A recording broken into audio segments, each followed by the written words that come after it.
ശത്രുവിൻ്റെ ആയുധത്തേക്കാൾ മൂർച്ച സ്നേഹിക്കുന്നവരുടെ വാക്കുകൾക്കാണ്.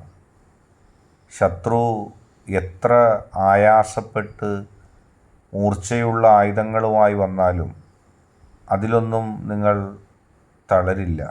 അവയേക്കാൾ സ്നേഹിക്കുന്നവരുടെ വാക്കുകൾക്കാണ് മൂർച്ച.